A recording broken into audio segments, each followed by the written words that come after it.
Well, don't look now, but I think the White House just threw up the white flag on housing. You hear about this? Apparently unable to help it. Now the president and company all but saying and sending out all the smoke signals that maybe we're making too much of a fuss over housing. Maybe this whole cherished American dream of everyone owning a home is just that, a dream, and an expensive tax-supported albatross of a dream at that. So imagine that. Realtor extraordinaire Dolly says at least the administration is finally saying what she's long been arguing the White House has been hinting. Housing ain't the be-all and end-all. Now, this isn't like a Fox News alert.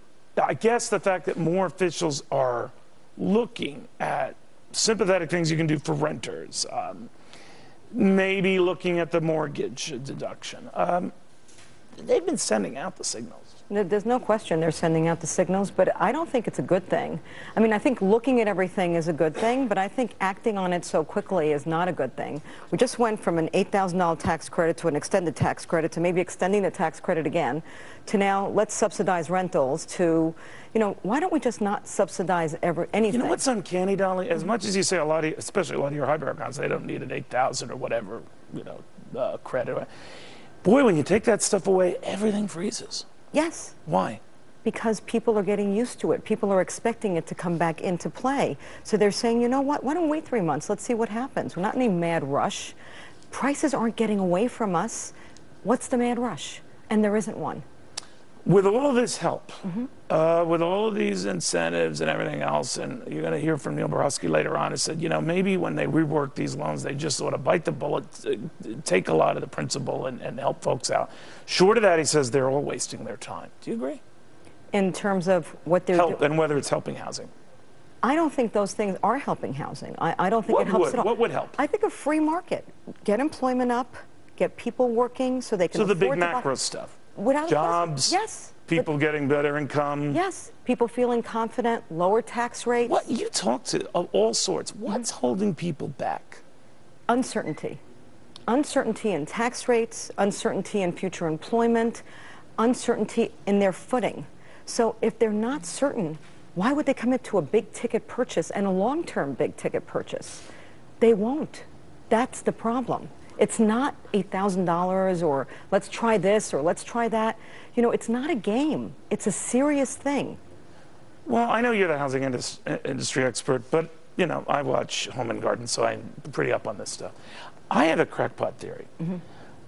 People are where they live, and if they see the value of where they live declining, and it's for many decades, as you know, Dolly, it has been sort of like the wind at our back, the sort of ace in our pocket that all else, my job might come and go, my salary might come and go, I might get my bonus, I might not get my bonus, my wife might work, my kids might work, you know, whatever.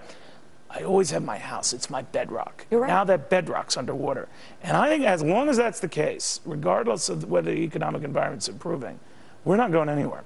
No, but without the economic improvement improving, in other words, without jobs, without confidence, without low tax rates, without everybody feeling like this is America, we can do anything, you won't get the other either. But we got record low interest rates. We got Ben Bernanke hinting maybe. Yeah, but who's taking the mortgages? I mean, only people are refinancing.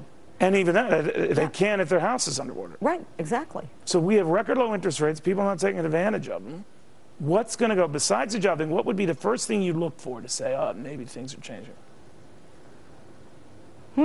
Besides employment. I mean, employment is such a big one. I'm not sure. Besides employment, it's a tough call. Things slowed for you? I'm here. Yeah. Well, well, that would be an honor. And you say, oh, look, I'm not doing it. Stop talking. That is not good. No, it's not. It's slowed. Well, it's good talking to me, but the circumstances. Love you, but it's not good. Okay, Dolly, this is not looking good. Dolly Lenz in our final interview. Thank you. Really, the #1 realtor in, seriously, she's a great sport, and the #1 realtor in all of America. Obviously, she had nothing else to do tonight, so she stopped by, but